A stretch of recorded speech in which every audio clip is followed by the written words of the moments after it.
ഇടുക്കി വട്ടവടയുടെ വിവിധയിടങ്ങളിൽ സ്ഥാപിച്ചിട്ടുള്ള carrot cleaning യൂണിറ്റുകൾ പരിപാലനവും പ്രവർത്തനവുമില്ലാതെ നശിക്കുന്നു.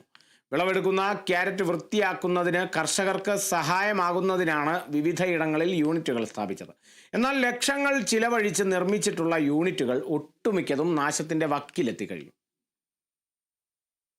ശീതകാല പച്ചക്കറി കൃഷിയുടെ വിളനിലമായ വട്ടവടയിൽ കർഷകർ ധാരാളമായി ക്യാരറ്റ് ഉൽപ്പാദിപ്പിക്കുന്നുണ്ട്.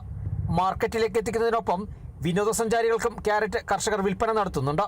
വിളവെടുക്കുന്ന ക്യാരറ്റ് വൃത്തിയാക്കുന്നതിന് കർഷകർക്ക് സഹായമെന്നോണമായിരുന്നു വട്ടവടയുടെ വിവിധയിടങ്ങളിൽ ക്യാരറ്റ് ക്ലീനിംഗ് യൂണിറ്റുകൾ സ്ഥാപിക്കപ്പെട്ടത്. എന്നാൽ ഈ യൂണിറ്റുകൾ പരിപാലനവും പ്രവർത്തനവുമില്ലാതെ നശിക്കുകയാണ്. ലക്ഷങ്ങൾ ചിലവഴിച്ച് നിർമ്മിച്ചിട്ടുള്ള യൂണിറ്റുകൾ ഒട്ടുമിക്കതും തുരുമ്പെടുത്ത് നശിച്ചു കഴിഞ്ഞു. വട്ടവടയിൽ ഏറ്റവും കൂടുതൽ ക്യാരറ്റ് ഉൽപ്പാദിപ്പിക്കുന്ന മേഖലയാണ്.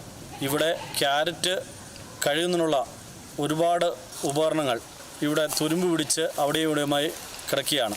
കാരണം ക്യാരറ്റ് കഴുകുന്നതിന് വേറെ സൗകര്യങ്ങളൊന്നും ഇല്ലാത്ത സ്ഥലമാണ്. വേറെ തോടുകളോ അങ്ങനെയുള്ള സംഭവമൊന്നും ഇല്ലാത്തതുകൊണ്ട് ക്യാരറ്റ് കഴുകുന്ന സർക്കാർ പദ്ധതി ഉൾപ്പെടുത്തി ലക്ഷക്കണക്കിന് രൂപയുടെ മിഷനറീസ് നശിച്ചു കിടക്കുകയാണ്.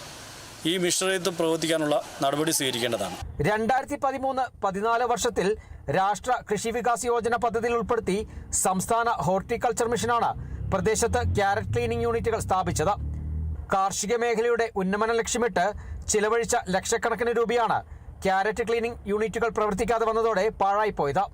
ഈ യൂണിറ്റുകൾ തുറന്ന് കർഷകർക്ക് പ്രയോജനം ചെയ്യും വിധം പ്രവർത്തനക്ഷമമാക്കണമെന്നാണ് ആവശ്യം.